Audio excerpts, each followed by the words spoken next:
All right, good morning and welcome to the Environmental Echo, PWGC's monthly podcast. I am Paul Boyce, CEO and President of PW Grocer and your host of the Environmental Echo. And as always, we're excited to bring you guys a lively topic, which we've touched on before in the past, which we're going to get into. But before I get to the material, what I want to mention is if our listeners and viewers, you guys out there want to get a hold of us, as always, the best way to do so is through our website, www.pwgrocer.com/podcast. If you guys have questions, comments, thoughts, ideas you want to share, or anything on topics or maybe future guests that are interested, please feel free to reach out to us through that way. And we've got some pretty responsive folks back at the office that'll take care of that in as I just said, a responsive manner. All right, but today we're back with a repeat offender, as I like to say. We've got Chris Nedwick, who is the National Sales Development Manager of Environment Corp. And again, we're going to be talking about low-pressure sewers. We had Chris on about a year ago on the show, and it was well received and a lot of interest in the topic, and we're still interested in hearing more about it. So we're going to be talking about LPS, low-pressure sewers here, particularly as they pertain to development and sewering on Long Island. All right, so I just want to welcome our listeners, and I mentioned Chris Nedwick, the National Sales Development Manager at E1. For those who don't recall, he is native to Long Island, which, that's a great place to be from. He began his career in wastewater in the wastewater industry back in 2007 as a field tech for field service technician and operations professional. He has traveled across the country overseeing installation, startups, and implementation processes related to low-pressure sewer systems. Since then, Chris has served E1 as an inside sales specialist and contributed directly to the implementation of hundreds of low-pressure sewer projects throughout not only the country but the world. Chris is overseeing the implementation of projects right now in Suffolk County, and which is currently connecting thousands of homes to these LPS types low-pressure sewer systems. But during his career, he's conducted he's over 350 seminars and educational events for engineers and operators in dozens of markets regarding the LPS system and its implementation. Outside of E1, if you guys don't remember, Chris is a guitarist, a musician. He also loves muscle cars, and he's the proud father of two boys, Christopher and Joseph, and he's also married to his wife, Julie. And also joining us again, another repeat offender who's been on the show multiple times, our Senior Vice President of Engineering, who heads up that whole group. We've got Bryan Grogan, also very experienced with low-pressure sewers and wastewater in general throughout Long Island and specifically Suffolk County here. Chris, Bryan, I want to welcome both of you guys to the show. Welcome. Thanks, Paul. Thank you, Paul. All right, so let's get started. Well, let's see what we got on the agenda today for this topic. The state of things. Chris, where are we in terms of low pressure sewer connections and projects on Long Island? In particular, I mentioned Suffolk County. What's going on? Thank you, guys, for having us once again, and it's a pleasure to be here. If I could just say, I'm a big fan of the podcast, and not to get off topic, but the diversity of topics that you guys cover, they're all very important, often difficult types of issues. And I think it's just great that, you're getting the dialogue going. And there's a wastewater challenge here in Suffolk County that we've been intimately involved with for several years now. And not to recap too much, but, the relationship with Suffolk County goes back about 8 years now, where they were planning on implementing a sewer system really as a result of, I believe it was Hurricane Sandy funds through the SCCRI project. And that's where we came in and collaborated with, other stakeholders. And here we are at this point now with about 3,500 homes connected to E1 sewer systems in Suffolk County from, basically just 100 or so back then.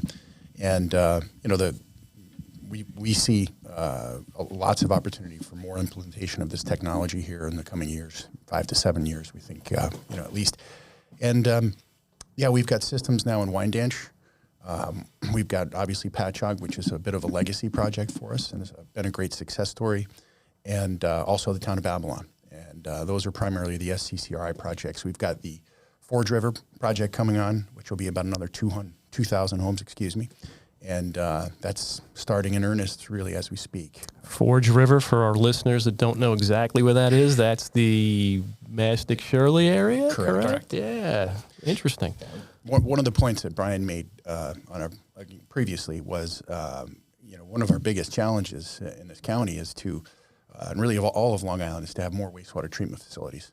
So that's a new wastewater treatment plant that's coming online out there. Correct. And, that's where our systems are pumping to. But if you're a listener out there and you're just tuning in and you don't know, why this technology was selected or what benefit this has to the community, it really goes to, the efficiency in which it can be implemented as opposed to gravity systems. Bryan, I know we've got a couple of projects on the drawing boards and probably going out for bid, hopefully not too far in the future. You want to mention those? So we have the Oakdale Sewer Project, which is the Phase 1A, so the smaller idle hour area of Oakdale. We've also got a project in Sayville that may also move at some point. And then the county, as Chris kind of alluded to, the county's actually come out with a number of RFPs in the last 6 months of probably 6 or 7 different areas that are either expansions. So like Oakdale Phase 1B is coming out. We have the second part of Forge River came out. 2 or 3 parts of the Carls River project in Babylon came out. So again, I think we're starting to see now that these systems can be implemented. They're rolling out. They're going in the ground. We're getting some complaints here or there, but they're minor. But it's showing that the systems work, and it's the county's actively pursuing the expansion of this, which is great. Well, Chris, you mentioned 3,500 homes currently on Long Island being served by these low-pressure sewer systems. And Bryan just mentioned a whole bunch of projects as well as you. So are we looking at doubling that number? Are we looking at tripling it? What's because there's 750,000 sanitary systems, septic systems in Suffolk County, Bryan? Yeah, it's something like that. Ridiculous number? Yeah, it was some really, really large number. I mean, I think these next couple of projects are going to probably almost triple that number that's connected based upon the size of them. But then, that's just a drop in the bucket. We've got the words out of my mouth. We got a long way to go to get everybody on something like this. Drop into the sewage treatment plant. Yeah. Well, after Forge River, there will be about 5,500 homes. So Patchogue seems to continuously expand their system, and they've had a tremendous amount of economic development go along with that recently. And it's just to reinforce Bryan's point. We enter this situation and we think of it in a very humble way. There's a very significant wastewater challenge that has to be overcome. The Great South Bay, obviously being impacted the way it has been. I think there was a study done that said a molecule of water from Sunrise Highway will reach the bay in 26 years or something like that. But it's really I did that, yeah. Really smart. That was me, yes. Whoever wrote that just did a fantastic job. Well, thank you. And but the points that Bryan has made previously about surface water impacts and impacts on wells and things like this that have had to be implemented in places like the town of Huntington, it's a big problem, and we come into this as just a partner, and don't view it necessarily as just a market. There's a need for this to happen, and what we do really is improve quality of life through the implementation of these systems, and. About 5,500 within the next couple of years total, and the sky is certainly the limit from the application standpoint in terms of what's just out there. There is, a long way to go. That's for sure. Yeah. But given the amount of coverage wastewater collection and treatment receives from our local governments and the media here on Long Island, why are these low-pressure sewer systems being used as an efficient means of eliminating pre-existing septic tanks and cesspools? What makes them so efficient, so effective? What's the real strong selling point for these things?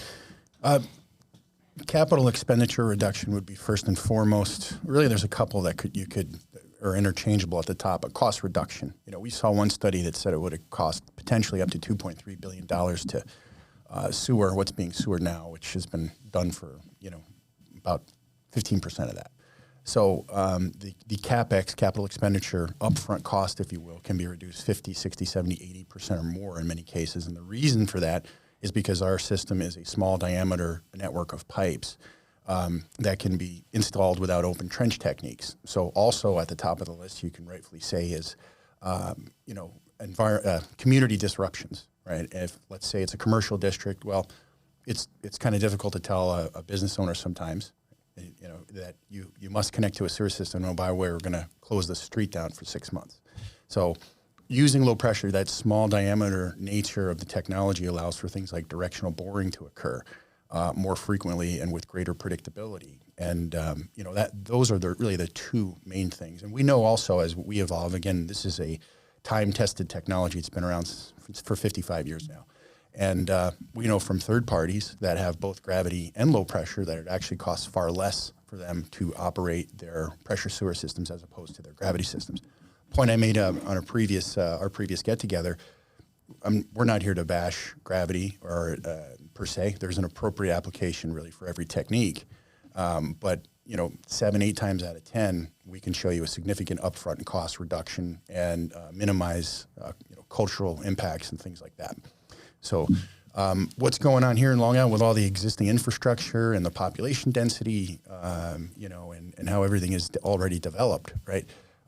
It really makes some of those challenges more acute when you're dealing with existing infrastructure. Where's the fiber optic? Where's the water lines? Where's what's underground? We don't know. You don't have a lot of rock, I think, in this part of Suffolk County. No rock. None. But you have water table, right? So that's a big one too. Dewatering a lot of times will go away. There was a force main installed on Sunrise Highway. They didn't have to close the whole highway down. I'm sure there was a little limited disruption, but it wasn't like a major road closure to put in a big diameter pipe. They drive over it every day. Right. They directionally drilled underneath it. You would never know what happened. And it's the way that we answer that is it's smart. It's a smart sewer technique. So and one of the other things to go on to the development in the space is gravity sewer needs regional pump stations. We would have needed multiple regional pump stations in all of these areas. I think the guys that were doing the Forge River project, I think, mentioned they needed like 8. Acquiring 8 parcels of land to put pump stations on is almost impossible because the lots are constantly being flipped, sold, used for something else. No one wants to take a prime parcel and say, okay, we're going to make that a wastewater pump station now. It just doesn't happen. Even lots that I think the county had acquired at one point for tax purposes or something, they sold them off before they realized that that we could have used them for pump stations. But again, that's the benefit of an E1 is everybody gets their own, and we don't need those large regional pump stations. So it kind of helps speed things along a little bit. You guys are chewing up my list of questions here, but you mentioned the gravity and the even vacuum sewer systems. What makes a low pressure sewer system more, say, effective than gravity? What would be the advantage? You're going to have more installation. You have a larger diameter pipe with a vacuum system. You're going to have large centralized vacuum generating facilities, correlating facilities related to housing that. At some point, it has to be transferred from a negative pressure situation to a pumping situation. So there's what we always go back to is this simple is good in wastewater. We have very advanced remote monitoring capabilities, predictive status capabilities, things like that. When it comes to communications with the stations themselves, but on the whole, the technology is very simple. There's not a lot of moving pieces. Simplicity equates to less cost and to more efficient ongoing operations and lower costs associated with those operations and reduced risks and things like that. But with a vacuum system, you have a larger diameter pipe.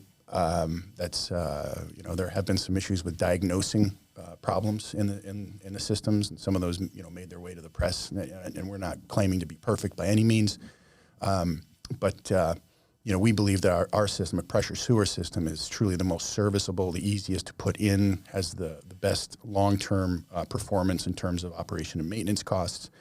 We get into a lot of things, frankly, that other manufacturers just don't. I mean, in the 3 years that we've been going on these projects between Environment One and Site-Specific Design, I would like to acknowledge the incredible investments that they have made as these projects have expanded out. So have they, with personnel and brick and mortar on the island, and increased and enhanced service capabilities. If there's an emergency situation or an alarm situation, they can get their guys there in 2 hours or less.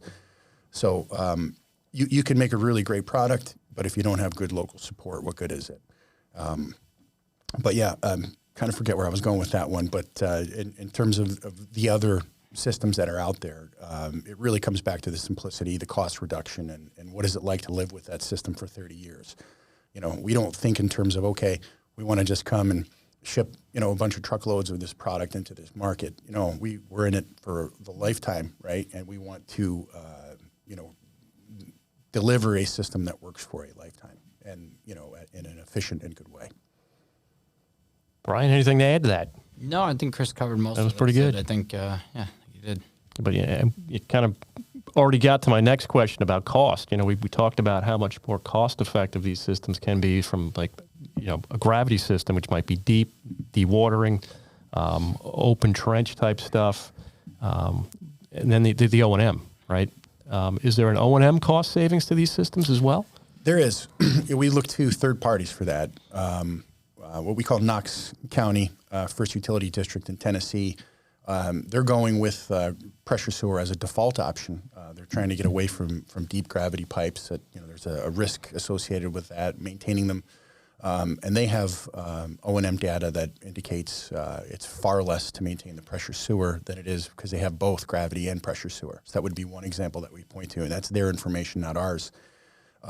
Roughly for every 1,300, 1,400 homes and businesses, you need one FTE, full-time employee, to manage that. So that's a pretty large bandwidth in terms of... I'd say, yeah. And, our service rates with the product that we're putting out now should be less than 5% a year. So, if you do the math on that, if these systems are utilized properly and things are not going down the drain that don't belong there, and if they're installed properly, it should be pretty seamless. That was my next question. What's going down the drain? Have you seen a lot of clogs and issues getting out into the low pressure system as opposed to gravity systems I've seen? I was just talking to Jerry Rosenbach in our office this morning. Hospitals, right. They'll put bed sheets. You will not believe what goes into these into the sewers. Yeah. So prohibited items cause issues with every type of collection method, including giant lift stations that cost $1 million. So things like fats, oils, and greases do make their way. I have heard of some instances where that's happened, and that comes down to a homeowner education initiative, if you will. And we find that when the municipalities are educating homeowners on what does and does not belong down the drain, that gets better. But I think with every collection system, no matter where you go, flushable wipes come up, I think, first and foremost. Always. But we pivot back to the point that, with our system being designed as an appliance specific to the application, it's very resilient with those prohibited items. So if you have a situation where someone's just putting hundreds of flushable wipes down the drain, with any pump, it's going to cause an issue eventually. With an E1, it's really going to take a lot. But I would say greases and fats and, wipes are probably the top three that I've heard of. But we've had very limited, even with the amount of systems that we have in here, we have not done a lot of, there have not been a lot of service calls out here. What do you do if a ball of grease gets out into your low pressure sewer system? How do you get it out? I understand how it's done in a gravity, but this is interesting. It's basically the same as a low pressure. I mean, low pressure is the same as gravity. We have cleanouts. We have basically, cleanouts with ball valves on them that we can put a quick connect on it and flush the line out with the jet truck. It's basically the same premise. It's just got fixed ports to do it on rather than gravity where you'd pop open the manhole and stick the jet in the line. Basically the same concept. The E1 pumps are like Chris said, they're very well designed. They can be, if the pump jams itself, you can get it in and out of that wet well in a matter of a minute or two. I mean, I've seen the guys from Site Specific yank these things out, replace them in like 2 minutes flat. Yeah. So, I mean, again, if you have a spare pump on the truck, you can do that, get the place back up and running, and then bring it back to the shop and fix it later and bring it back. So, I mean, again, it's really serviceable. But again, like Chris said, wipes are among the biggest problem in the wastewater industry. I mean, I just yelled at a couple of clients last week about flushing wipes down their own toilet. I was like, "Are you out of your mind?" I'm like, and they're like, "Oh, wait, why?" And I'm like, "This is why." But it says flushable. I said that means it just gets through the plumbing.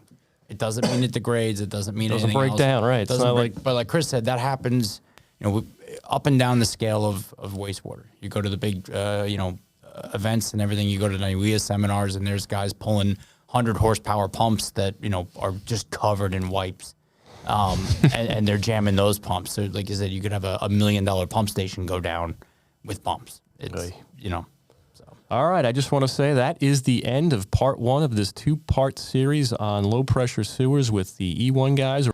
Paul Boyce here, your host, CEO, and president of PW Grocer, and hopefully you guys can tune in for part 2, which will be coming out soon. Thank you for joining us on this episode of PWGC's Environmental Echo. You can download and listen to this episode on Spotify, Apple Podcast, Google Podcast, or by visiting our website, www.pwgrocer.com/podcast. For more content like this, be sure to subscribe to our channel and hit the notification bell so you never miss an episode.